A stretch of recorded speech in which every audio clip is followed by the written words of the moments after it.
I've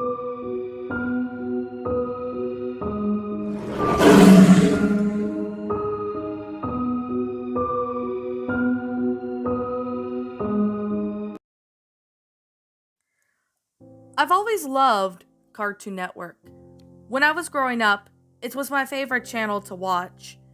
Every day, even today, it still has some good shows like Adventure Time and Regular Show, one of the newest shows on the network. The Amazing World of Gumball is cute and mildly entertaining show. Not really my cup of tea, it's just a little immature, but my little brother seems to like it a lot. One day I was watching Adult Swim when I realized that I had been up so late that I hadn't kept in track of the time. It was already 4 a.m., and I don't ever recall watching an episode as this late. So I stayed awake to see what would happen and when it would end it. A little bumper showed up at the bottom of the screen during a commercial break and said that a special episode of The Amazing World of Gumball was about to come on. I was a little confused about a new episode of a very popular show coming on this early, but I was bored and decided that I would watch it, thinking it might have come on later that day and I could spoil it for my little brother. Sort of mean, but I know. The flashy and energetic intro of the theme played, although it was played a little bit differently than I recall. The music was a little different, and the show's logo wasn't animated. Its colors were done rather sloppily as well, almost as if something like a little kid would doodle on a board or glow board. I ignored it, assuming that it was just done for this special episode, and the title of the episode was The Grieving. Sort of a sad title, but I didn't really pay too much attention. It began with Gumball, the show's 12-year-old protagonist, standing alone facing a corner of this dimly lit classroom. He looked absolutely miserable, a far cry from the cheerful demeanor he usually had. There was no one else in the room, not even his best friend and adopted brother Darwin the goldfish. Even his windows in his room were clearly showed a night sky outside. I was beginning to start getting confused. Why would the hell he be at school at night? And why was he standing in the corner all sad and alone? After about that, what seemed to be like a good minute of Gumball standing somberly in the corner, the scene suddenly changed, where Gumball's house once again was a scene as silent and a little quite disquieting. Richard Gumball's enormous rabbit father walks in from the kitchen. He looks even more miserable than Gumball than he had in the previous scene. Richard isn't wearing his usual attire. He's dressed in a fancy black suit, a little uncharacteristic of him. He's usually a slob. He sighs and then slumps down onto the sofa and starts sobbing intensely, sounding like someone who just had lost something important. I was beginning to get a little strange and a little creeped out. Where was the silly, fun cartoon that I usually look forward to watching it with my younger brother? This was something completely different. I was beginning to think that this night had to do something with the creators did as an experiment or something. A test of the animation sounder perhaps, although it could have been. Aside from the opening theme, which was still different from the final shows, the episode had been much quieter than it usually was. Only subtitle sounds and very little music. The animation was nothing to write home about either. It was done a bit like an amateur Flash on Newgrounds, as the characters' designs were somewhat sloppy and rushed looking, and the real-life backgrounds were used for the show looked different. Confused and somewhat frightened as I was, for some reason, I kept watching it. Poor Richard was still sobbing on the sofa as the front door suddenly opened, making me jump a bit in such a loud noise. Gumball's mother, Nicole, a blue cat like him, stepped in. Like Richard, she wasn't wearing her usual outfit for some reason. She was wearing a black dress and was wearing a pretty looking black hat to match. Nicole sat down on the couch to comfort her husband, although she was looking a bit saddened herself. By this point, Richard's crying out began to get more pained and more miserable sounding. This wasn't like the normal cartoon crying on the show. This was realistic and almost depressing crying. I almost felt like sobbing myself. Finally, after what seemed to be like hours, the sad scene at their home ended as it shifted back to the school. We weren't in Gumball's classroom this time. We were in the Principal Brown's office. Nicole and Richard were home in there, and they were in their usual clothes, looking more normal than happy than they did before.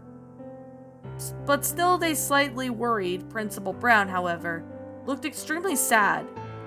He quietly and somberly informed them that their children, Annalise and Darwin, were not present after lunch earlier that day. They hadn't been seen all the rest of the day. Nicole instantly was furious at him and began shouting insults and calls at him. But that I didn't think would have been made more on a mature program like regular show. I was laughing at this because it seemed sort of funny for Nicole to flip out at this manner and start swearing like a sailor in a G-rated cartoon. But my lookout soon changed when Principal Brown told her something else. She finally had quieted down. His eyes began to tear up and he informed them that they were eventually found, but they had not been found alive. He then went into the graphic and nearly nauseating detail, describing on how their bodies were found. Their parents sitting in utter shock. I could hardly believe what was happening. How could such a cheery and fun kids show be talking such dark and twisted turn? I was considering turning the television off, but I was too scared to be left in the dark by now, nearly frozen by fear and disturbed intensely at the terrible things that he was saying. Another flashback, the scene earlier that day. The animation in the scene was even worse than earlier. I don't remember it very clearly, but I think he began his recollection by saying that the school had called the police department, and when they first turned up missing, believing that the kids had simply ran off and decided to skip school. They didn't say it was very uncharacteristic of both Darwin and Alice to go skipping school like in this dequindence. Darwin was a little naive and a bit tizzy, but he was still sounding like a good kid and wouldn't have ever dreamed of something like that. And Annalise was very less likely to run away. She was a straight-A student, despite only being 4, which also troubled the police. Seeing as defenseless the 4-year-old girl was missing as well as her older boy. The school had been thoroughly checked, and the police started to search heavily in the wooded area outside of the school. It took a little time for the police to discover a horrifying state of Annalise. A small clearing outside of the school, Annalise's head was found in a mailbox. You would likely expect something like that to be shown in a show's cutesy art style, but it was nothing like that at all. Realistic blood covered the box inside and out, while Annalise's head was then done in a normal style, but it was drenched in blood. For some of the other fluids, but not all of hers apparently. There was also a note on the mailbox, similarly written in her blood. It never stated during the episode what it actually was written on the note, but it was apparently that had to have been the rest of her remains and Darwin's heavily mutilated corpse. What I can remember most about this scene is of how out of place it was. All the blood and gore from Darwin and Annalise's slaughtered and dismembered remains was done in a very realistic and disturbing way. It looked like some scene that had been taken from a crime scene photograph done by a professional, not something from a cartoon. The way the scene animated was different than most of the show was as well. You may have noticed that the characters from this series were done in vastly differing animation styles, from flash animation to CGI, and I think there's even a character they're done by someone putting their own chin upside down to even make a face. This particular scene wasn't anything like I have seen in the show before. Every little detail on Darwin's face, it clearly illustrated. It looked like a little kid zombie, and his face was very pale and his eyes had been gouged out by someone. Analysis then fared no better, or what was left of her anyway. She was naked in the woods and done once again in a very morbid and realistic style. I was feeling very ill by the time this incredibly disturbing flashback had come to an end, so I quickly ran to the bathroom to vomit. I was feeling rather upchucking, so I had realized that I had done the good timing and ran back to the bathroom during the commercial. When it was then I noticed that the show had been running twice as long. It usually ran for 11 minutes, but this episode was running for about 30. By then, I was wondering if there was any information on the Grieving on IMDb or something. While the commercials were still playing, I looked up the information about this episode on Google. Nothing came up. No information remotely similar to the plot of or if its name of existence anywhere. Now, incredibly scared and wondering if anyone else was watching, I quickly dialed my brother Larry and asked him to turn on Cartoon Network to see if he was seeing the same shit as me. He was pretty mad that I woke him up at this hour, but he's a nice guy and told me that he would see it for me. I thanked him, and it stayed on the line as the show came back from the commercial break. The scene had thankfully panned away from the horrific sight of the children mutilated and was back to the principal's office. I asked Larry if he saw cartoon animals talking or crying. Since then, they were coming from my TV. To my surprise, he said he saw something not like that. Instead, it was a rerun of old Looney Tunes short. In utter shock, I dropped the phone over and ran to the TV to turn it off. And as soon as I pressed the buttons, it would not shut off at all. I tried every single button and none of them did a thing. I tried unplugging the whole thing as well, but nothing worked. The TV still stayed on no matter what. Larry had hung up, assuming that I was playing a joke or something, I guess, and I was alone once again. My door was locked from the outside somehow, and the door to my bathroom was now locked as well. It seemed that I had no choice but to call the police, since my other family members were gone that night, and it was the reason I could stay up so late to watch Adult Swim in the first place. When I hurriedly dialed the number, I accidentally dropped my cell phone into my cup of Pepsi. I was very scared and had no choice but to finish the episode. I turned on all the lights in my room and got under the covers, hiding like my little brother does when I make him watch scary movies with me. I had apparently missed a little bit, but Gumball's parents were still talking to Principal Brown. So not that much, Nicole was asking him if Gumball was alright. Apparently since she hadn't remembered him while Principal Brown told her what happened to Darwin and Annalise. He looked slightly confused and shocked for a moment, and explained to her that he thought Gumball was out sick today, and that he had spent the day at home by himself with the stomach bug. Nicole screamed and wailed while Richard quietly told him, in a very outrageous voice, that he thought Gumball had got on the bus this morning, but he didn't seem that way.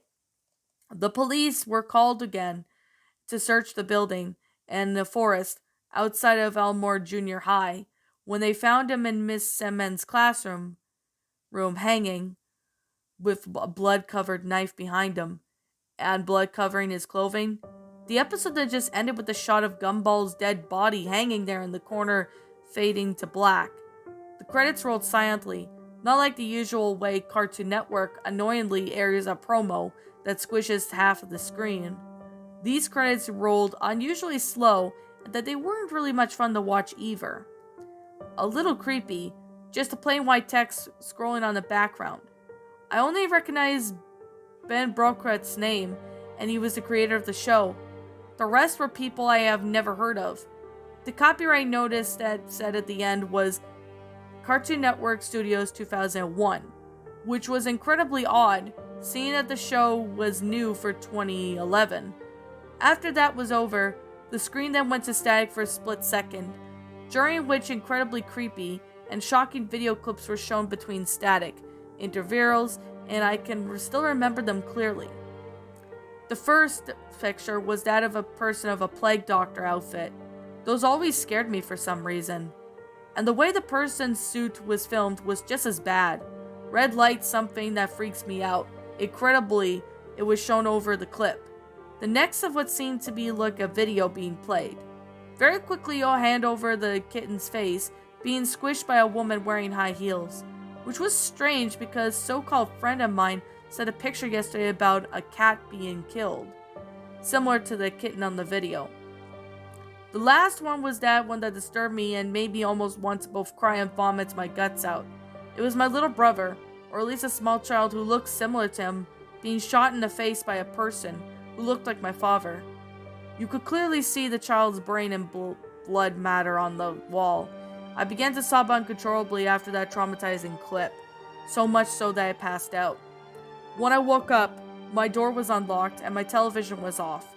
I went to call the police on my phone in the kitchen and report that I've seen some disturbing things on TV, and that my doors have been locked. When they arrived, they could only find nothing like what I remembered from this early morning. My internet history was even cleared. They were angry at me and just assumed that I had just a bad nightmare, when I was for sure I hadn't. Thankfully, one of the officers felt bad for me and took me out to a small diner so I could recollect my thoughts. At the diner, I remembered my family was out visiting my aunt and they were supposed to be back by noon or so, and it was already 11. So the officer and I drove back to find a whole squad of police cars and even some government agents at my house.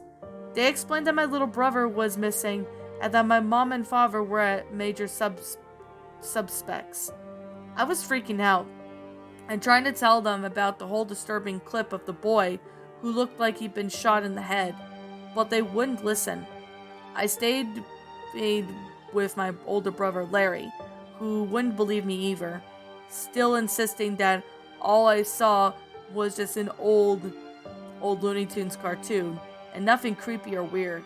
The cops eventually told me that they would contact Turner Broadcasting and told them about the incident. A representative of Turner Broadcasting came to my cousin's house to talk to him and me in private about what I had seen and experienced that night. He was very kind, but he seemed a little bit like some sort of, front. After I could tell him that I remembered, he agreed to play back today's programming when the incident of the disturbing Gumball episode occurred. To my shock, all that was airing at the time was the old Looney Tunes short. Nothing more, nothing less. I hysterically sobbed and moaned that what I had experienced was completely real, but no one listened. Eventually, I discovered that Ben Barkat had a Twitter account, so I sent him a message about the episode, and this was the reply I got. One thing, how the heck did you find that out? I never, ever, ever thought I would think about that old shame again. Don't tell anyone this, Sarah. Yes, that is my name. But the amazing world of Gumball goes back further than you know. I used to have a really boring job as a teen and sketch out little drawings of Watersons and friends. The episode you saw was never supposed to be seen by anyone but me and a few friends of mine. It was also a very, very awful thing to do, but we made sure the episode was a joke.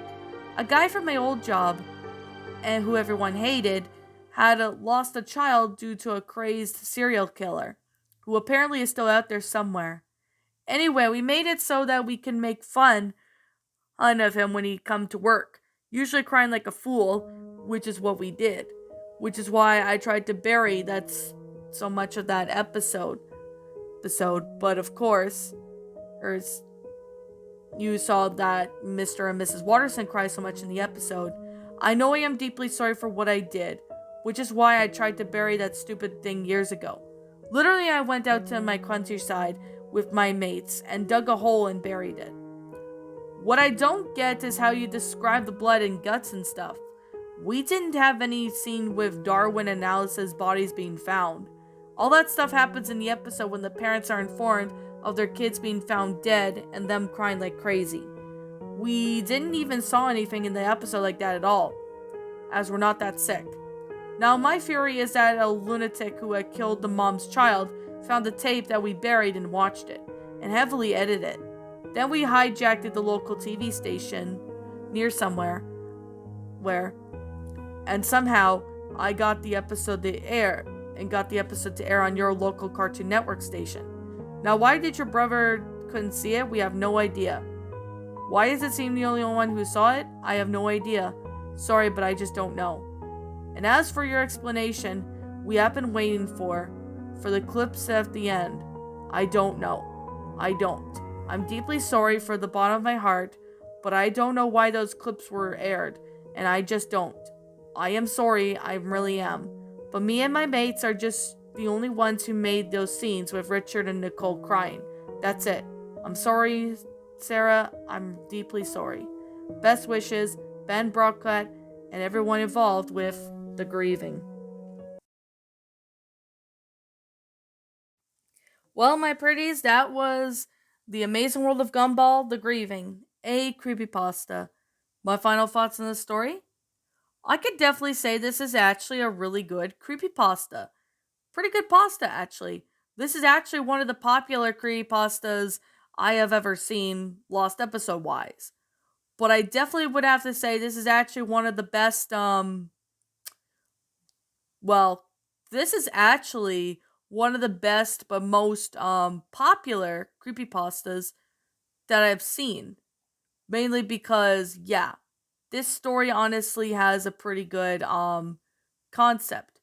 So, yeah, it actually provides a pretty good what this story really is. I really thought that this story actually had a pretty good concept, despite the fact that, it was, shocking and messed up of how everyone died. Holy hell. I mean, I was pretty surprised myself of how messed up this story is, especially with the concept and everything about this.